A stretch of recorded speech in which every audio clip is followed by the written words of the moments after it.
The Krickstein tennis, it all started with a Dr. Herb. Works with your sisters, with Renee, with Kathy's daughter, with your other sister, and of course with you. What influence did this guy, Dr. Herb, have on your lives? Well, obviously he had a tremendous influence on all of us. He helped us immensely in so many ways, not only as being good people and teaching us great values growing up as young kids, but obviously he loved sports. My dad had a tryout with the Detroit Tigers, so it was in his blood that he liked professional sports and sports in general. And so he started with my oldest sister, Kathy, and got her involved in tennis, and my other two sisters played as well. And I just think he had a way to make us all believe in our abilities and really teach us work ethic and what it means to work hard and know that you can achieve your goals if you do that. And I think we all took to him, some better than others. You know, he was a tough guy, like I think you have to be to a certain degree as a father and lead me. You can't do it when you're that young as a youngster on your own. You need help, you need guidance, you need that support. I think that's very important, and he was able to do that in a way that at least I could handle. My other two sisters a little bit more difficult on, but you were easier going? Maybe a little bit easier going. I listened and things didn't bother me as much. I could handle it a little bit better, and I think Morgan was tough-minded too. And Morgan, the golfer. Yes, she dealt with it too. So it was interesting. I always think how my dad started with me at 6, and at 16, in 10 years, I was able to turn pro and win my first professional tournament, and then he did the same thing with a different gender in the different sport. Correct, different sport, and amazing how she started golf at 7, and by 17 she won a major. She had a natural golf swing, so we were very fortunate with her, and Aaron was the same way in tennis. They were both naturals, so I can't really take any credit. I just helped to put them in the right place, give them the opportunity to have great coaches. Besides me, of course, and I'm a doctor, I'm not a coach. Herb gets you into the game, but then he takes you down to Bollettieri's. You're down in Bradenton. Nick Bollettieri looks at this guy and says, he's a nice young Jewish kid, maybe a little spoiled at times, maybe a little babied, and now his father wants me to make him an Italian. How much of an Italian did Nick Bollettieri make you? I don't know about that. Maybe he watched a lot of the Rocky movies and he wanted me to turn into Sylvester Stallone and be that tough-minded person, you know, where he felt I needed that little more of a killer instinct, so to speak. I think that if there was one knack on me, it would be that maybe I didn't have that as much as I should have as a young age and going through the pros. But you know, Nick helped me immensely. I think he felt like I grew up in this wealthy area, maybe of Grosse Pointe, and he felt like I needed a little bit more and to toughen me up a little bit, even though deep down I thought I was very tough, and I was fine being a nice young Jewish boy. I didn't see anything wrong with that. But look, if Nick said I needed to be tougher, you know, he needed to work me into it. So you know, I certainly listened to him, and he helped me a lot. Indelible memories about the Bollettieri Tennis Academy. What was that like? Some of your best friends and you were all there together. Yeah, I mean, one of my first memories, of course, was with Nick. I walked in with my dad after just visiting Hopman's, which I didn't really like too much. They didn't give me too much attention, and I see this guy who was, I don't know how old, maybe in his 50s, sitting off the side of the court with his shirt off, with a plate of tin foil, getting a sunscreen, and I'm like, where's Nick, Dad? And he's like, he's right over there. And I'm like, this guy? That can't be true. And sure enough, he's out there, and he says, get over there. So he starts firing balls at me, and he liked my forehand. He thought I had a lot of potential. So that was my first impression of Nick. It was kind of funny, the suntanner, but great personality, and someone who was a great motivator and got the most out of, I think, his players. Also a great memory was when I first saw Andre Agassi down there hitting balls. I was like, wow, this kid's unbelievable. His timing, his control, his racket head speed at 11, 12 years old was amazing. He was like a can't-miss product, and sure enough, he became pretty good as well. Also grew up with Jimmy Arias, who was down there as well. He was a good role model for me and someone I spent a lot of time with growing up, and saw him make the transition into the pro game, and I think that helped me as well. So I think just being in an atmosphere at Bollettieri's with so many great young players, older players who were all trying to achieve greatness in tennis, I think really helped me make that transition in the pros and become a better player in person. You are America's best. You win 5 national tournaments. You are America's best player out there. Compared national junior American tennis back then, Aaron, as today. What's happening? Well, it's an unfortunate thing in American tennis. I don't hit with too many of the top 10 and under kids here at St. Andrews Country Club. Occasionally I see them, but obviously American tennis in general is on the downside. I'm hoping it's cyclical, but we've been in too long of a cyclical period. For me, I didn't grow up in that USTA program. They didn't have that then, and obviously I didn't need it. I was successful, and other people didn't as well. So I don't think it's necessary. For whatever reason, we're not getting kids either staying in the game of tennis or they're not improving at the rapid rate that other countries are getting them to do. I'm not really sure why. That's the million-dollar question. I do know in the late 80s when I was top 10 for several years, we had 7 Americans or even 8 in the top 10. Now, I don't think the casual fan of tennis could tell you who the number 2 ranked American is. And that to me is a sad thing. And I think tennis needs in general top Americans in both the women and the men's game to be successful globally and to continue to grow the sport. So hopefully we'll develop that champion one day, you know, again soon. You set a few records out there. You win as the youngest player ever to win an ATP Tour event. 16 years, 2 months in Tel Aviv. It had to have some personal impact and feelings on you. How good was it to win that first title there? It felt great. Obviously, being in Israel made it that much more special. I knew my grandfather was a rabbi. His father was a rabbi. I came from a long list of rabbis, so I was happy that my dad broke the chain and became a pathologist, so I didn't have to become a rabbi. I don't know how good I would have been at that, but anyways, you're doing it every day. I guess to a certain degree. I mean, my mom taught me some Yiddish words, being a mensch and things like that, but it was all in good fun. But no, it meant a lot to me. I think it means more to me now than it did then, just because I was so young. Maybe I didn't really realize the magnitude of how amazing that accomplishment was at the time, to win a professional tournament at 16 years, 2 months, and being in Tel Aviv with my background, heritage, tradition as a Jewish boy was pretty cool. I do remember after that they wanted me to play Israeli Davis Cup, because if you're Jewish, you know, even though you're from another country, you're able to play for Israel. But did you play both? I don't think so. I don't think so. And I know that I wanted to play for the U.S. Davis Cup, so I chose that, and I was fortunate enough to get high enough and be asked, so that was a big honor for me as well. Absolutely. Another record. You break into the top 10, younger than anybody else at age 17. A little overwhelming at the time. How did you handle that?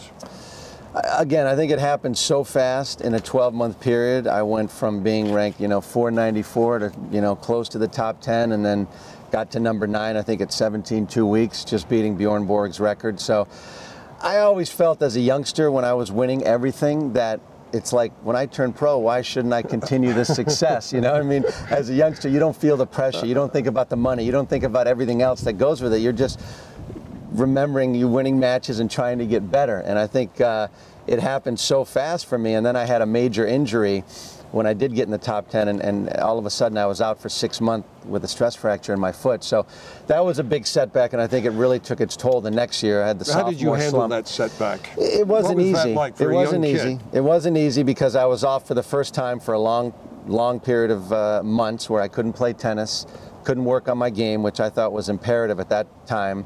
Because as a 17-year-old, you have to keep improving. And if you don't keep improving, there's always people who are working harder or getting better at the same time. So when I came back, my game was just trying to get back to where I was, and I didn't really have time nor really work on the weaknesses and things that I needed to develop my game as I went forward. And I think that really curtailed my level as I went forward the next few years, and it was always a little bit of a battle for the next few years as I developed stress fracture after stress fracture after stress fracture for 3 to 4 years following that. So it was a challenge for me, and unfortunately, I don't like to make excuses for that, but it certainly definitely was a detriment to my career with all the injuries that I had. Let's go on the high side of things. What did you get out of that experience that has helped you become the man that you are today? Well, I think you realize that you have to be fortunate and you have to feel good whatever the consequences of whatever you're dealt with in life, you have to deal with. And I think the adversity that I had as a pro, it was just the cards that I was dealt. I had to deal with it. I realized I got to work extra hard to get back. And if it wasn't meant to be, or I couldn't become the player or win the Grand Slams that I had hopefully envisioned when I was younger, which it didn't happen, so be it. I know that I worked hard and did the best I possibly could. And I think I felt good about that at the end of my career. So I think now I take that with the job that I have, and it makes me feel good about that as well. And some of the biggest wins in the game, Becker, Sampras, Wielander, Lendl, Edberg. What was in the Aaron Krickstein game back then that you could beat these guys, knock off the #1s in the world?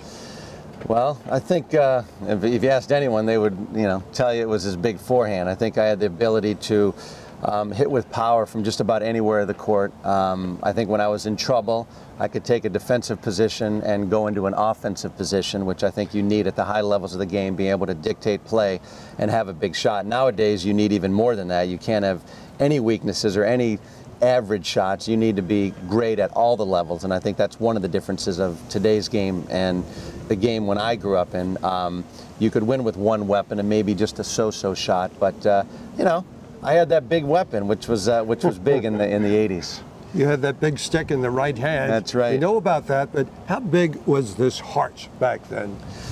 How proud were you as a competitor? I think very proud. That was one of the main things that I had, whether Nick instilled that Italian in me or whatever it was. I think that's what helped me in those 5 setters, why I had such a great record in those come from behind matches. When I got to the 5th set, I knew that I could tough out the other guy, that I was going to play my best tennis at the end, that I wasn't going to give up in any fashion, that I was going to go all out, and at the end of the day, I was going to say, I gave it my all. And I think that mental toughness at the end of matches, which is why I had so much success. We all remember all of those memorable battles you had on the tennis courts, but there was a very meaningful battle that you and your wife Bianca had. You battled with it, you battled with her through it. Where did you get the strength to beat that big C? Yeah, that was a tough situation in life for both of us. Our daughter was just born. She was under a year old. Jade, and she developed a rare cancer, choriocarcinoma, which is developed in the placenta during the pregnancy. 30 years ago, you didn't live from this cancer. Now it's actually one of the few curable cancers that you can have. She was young, which helped her battle it, but I was, the director of tennis here at St. Andrews when we went through this, and she was up at Sloan Kettering in New York, so I was traveling back and forth during the week, 3 days a week in New York, being with her during treatment, and down here trying to make a living and work the club as well. So it was a very challenging time for us, scary, not really knowing what the end result would be, but I think with all my history of hard work and everything and positive attitude, I think that helped me get through it, and I think I might have helped her as well. And her being young, not knowing what was going on, and just realizing, look, we had this young daughter and she had to fight through it. I think we battled hard together, and fortunately for us, we got through it, and we got 2 healthy kids now, and she's healthy, so we're very grateful that everything worked out. God bless indeed. Yep, thank you, guys. All right, ESPN, they gave it to us in the 30-30. A nice reflection of a memorable match at the U.S. Open a quarter of a century ago, and it was revealed there was not a lot of conversation between you and Jimmy afterwards, but you put this thing together. You got a reunion match coming up with the great Jimmy Connors. What's that personally make you feel like, to put this back together, to make history again? I think it's amazing, really, when you think about that match and that loss. It was devastating at the time for me to lose that match, being a 4th round of the U.S. Open with an opportunity to get through further, and a tournament that I love to compete at. I didn't think at the time that it was ever going to be as famous as it did, that match. I mean, I knew it was a tough loss, and it was on his birthday, and it was Jimmy Connors, and it was on Labor Day, and all the things lined up. But of course, I didn't know that I'd be hearing about it for 25 years, and every rain delay they would be showing it more than any match in history. That's when you pray for sunny 2 weeks at the Open, don't you? I did for a while, but then I became to kind of accept it and actually like it, knowing that people who didn't watch me play, and I could show my kids as well. So for me, the history of that match, and not really speaking to Jimmy for so many years after, and to be able to pull this off at the St. Andrews Country Club, at the club where I work at, and to be able to pull this together for our membership, and kind of put closure to the whole thing before Jimmy kind of swims off into the sunset, and he can play one more match against me. It's pretty unique and pretty special for me to be able to be back on the court with a legend like Jimmy. I'm frankly honored, and it's a humbling thing for me, playing with someone of his caliber, and to be able to do it on my home court is great. You decided to stay in tennis, to be a club director of tennis here at St. Andrews. What's life like for Aaron Krickstein, the director of tennis? It's great. I mean, to be quite honest with you, like probably most tennis players, when you grow up as a youngster, you're not thinking about what you're going to do after tennis. You're just trying to win that next match and get as good as you could be and try and move up those rankings. So when I was done playing, I didn't know what I wanted to do with my career. My father and sister both lived at St. Andrews Country Club. Everything aligned perfectly. When, ironically, my dad told me about this, my sister did, I was like, no, there's no way I'm doing this. I'm actually going to have to answer to somebody. I'm going to have to take responsibility. I'm going to have only 3 weeks vacation. When you're your own player on the pro circuit, you're your own boss. And I, quite frankly, accepted the job and I quit the next day. I was in bed all day, you know, freaking out, and my dad called me up and he like basically gave it to me saying, what are you going to stay retired your whole life? Do something and you're going to do this job. And so he basically kicked me in the can and told me I have to do it. He called me up the night before he was supposed to start. He said, I can't do it, I'm not doing it. And I lost my temper a little bit and I said, you are doing it, you gave your word. And he did it. And my thought process was, I'm going to do it for a little bit. I'll try it. If I don't like it, then I'll try something else. And here we are 15 years later. So I think I'm most proud of the fact that I had no idea what I was getting into. I had no experience, no knowledge of what the job took to do, and never really coached, taught before. And now 15 years later, I think I've done a pretty good job learning it. And I feel proud of the fact that I've been able to run a successful program for this, you know, high-end country club in Boca Raton, and I think the members like it, and I love working here. So that's probably what I'm most proud about. So many new members are so excited that Aaron Krickstein is our director of tennis. He is such a hands-on, wonderful guy. And not only is he a sterling player, a world-class player, he's a world-class person. And he is so much the soul of what we do here. He just cares. He's just a hell of a guy. We all know how proud Dr. Herb was of you. How proud are you of Jade and her commitment to excellence in tennis? I mean, very proud, but actually, you know, she never had that passion that I did, and I didn't have the passion that my dad did in getting me to stay into tennis. I wanted her to learn the game of tennis. I taught it to her. We played, but she never was like, Daddy, can we go play some tennis? So a couple years ago, I actually took my foot off the gas, and she's actually an amazing singer. She sung, you know, a song at Morgan's wedding, my niece, in front of like 300 people. So if you asked her right now, what would she like to do? She wants to be on Broadway. She knows all the Broadway shows, the acts. She's actually going to sing the national anthem here today before the match. So I'm real proud of her. And I've always said, you know, whatever you want to do, I'll stand behind you, support you, and whatever that may be. And she's a great young girl, has a lot of passion. She has a lot of fight. And you know, I'm just happy she's healthy, and we're a great family together. Aaron Krickstein, thanks for working us into a very busy schedule today. And so, well, shall we say, let the games begin. Let's do it. See the juices out there. All right. Thanks, guys.